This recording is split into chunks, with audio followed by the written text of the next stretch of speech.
Thank you, Mr. Chairman, very much. We know that Kim Jong-un's goal is to die as a very old man in his bed. So that doesn't really work for him if there's an all-out nuclear war in that region, because he would probably not become a very old man. And so my concern here is the plans which are in place to use preemptive force against North Korea's nuclear arsenal or its leadership, which could actually increase the risk of accidental nuclear war in a crisis. Recently, South Korea's defense minister informed the parliament that South Korea has forces on standby that are ready to assassinate Kim Jong-un if South Korea feels threatened by nuclear weapons. He said this: South Korea has a plan to use precision missile capabilities to target the enemy's facilities in major areas, as well as eliminating the enemy's leadership. If North Korea fears that South Korea intends to use preemptive force to kill its leaders, then that could create huge pressures for Kim to delegate control over his nuclear weapons to frontline military commanders. And if North Korea believes that South Korea plans to preemptively take out its nuclear weapons, that could create pressure to use them or lose them in a crisis. Both of these pressures could drastically increase the risk of inadvertent nuclear war on the peninsula. Secretary Russel, in your view, is there a risk that military plans focused on preemptive attacks on North Korea's leadership and its nuclear arsenal could increase the risk of uncontrolled nuclear escalation? As part of your strategy for managing the North Korean nuclear threat, is the administration working on plans to de-escalate a military crisis so that it does not spiral out of control and result in a nuclear war? And do you foresee potential arrangements for crisis communications with the North Korean regime to diffuse and de-escalate such a situation that could lead to an accidental nuclear war? The short answer, Senator Markey, is yes. We are concerned lest there be an escalatory cycle on the Korean Peninsula. Yes, we have in place very serious counter-escalation plans in the U.S. ROK alliance. The commander of the combined forces, General Vince Brooks, one of America's best soldiers, is, as his predecessors have been, working with the ROK military and national leadership on a day in and day out basis. They're very tightly stitched together. And yes, the alliance has very specific plans to deal with a variety of contingencies with a view to, in the first instance, de-escalating and defusing. This has been a big part of our joint defense strategy. Now, there's a lot of hyperbole and rhetoric in the way that certainly North Korea speaks always, and the way that some South Korean officials occasionally speak when they're either testifying or speaking before the press. I don't think that the comments of the defense minister taken by themselves represent an intent on the part of the Republic of Korea to take precipitant or provocative action. As far as the North... My concern, obviously, is how the North Koreans react to it.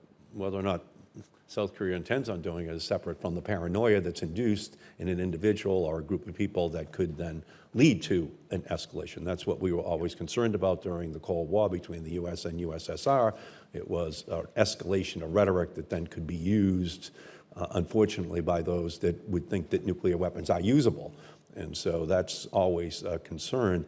And what we're seeing, actually, in following the 2013 North Korea nuclear test, a poll found that 66% of the South Korean public favored acquiring an independent nuclear deterrent. After North Korea's test in January of this year, Won Yu-chul, a senior South Korean figure in President Park's party, suggested that South Korea should acquire its own nuclear weapons. Referring to our nuclear umbrella that we provide, Won said, quote, "We can't borrow umbrellas from next door every time it rains. We should wear a raincoat of our own. We should get our own nuclear weapons." How would you assess pressures in South Korean society to acquire nuclear weapons? How would you assess pressure inside of the Japanese society for them to acquire nuclear weapons? And what actions are we taking to reduce the likelihood that they move in that direction? Senator, I think that the pressure in the mainstream political society in either the Republic of Korea or in Japan to contemplate the acquisition of nuclear weapons is directly commensurate with their faith in America's commitment as an ally to their defense and to the extended deterrence or the nuclear umbrella provided by their alliance with the United States. I think as long as... So you're saying they would have to believe that if there was, for example, a nuclear attack on South Korea, that we would then launch a nuclear attack on North Korea. They would have to believe that. If, I put it the other way, Senator, if the Japanese and the Korean publics and their leaders lost faith in America's resolve, in our absolute determination to use all of the tools of national security to deter and to defend against an attack from North Korea, then yes, I think So how do you interpret this poll that says that 66% of the South Korean public favors acquiring an independent nuclear deterrent? Does that not indicate to you that there's some increasing lack of confidence in the American nuclear umbrella? That is, that we would actually use nuclear weapons against North Korea if there was such an attack, or even a biological attack on South Korea? Well, I can't speak to a particular poll. I think there's an ebb and flow among the Korean public, but certainly the concerns driven by North Korea's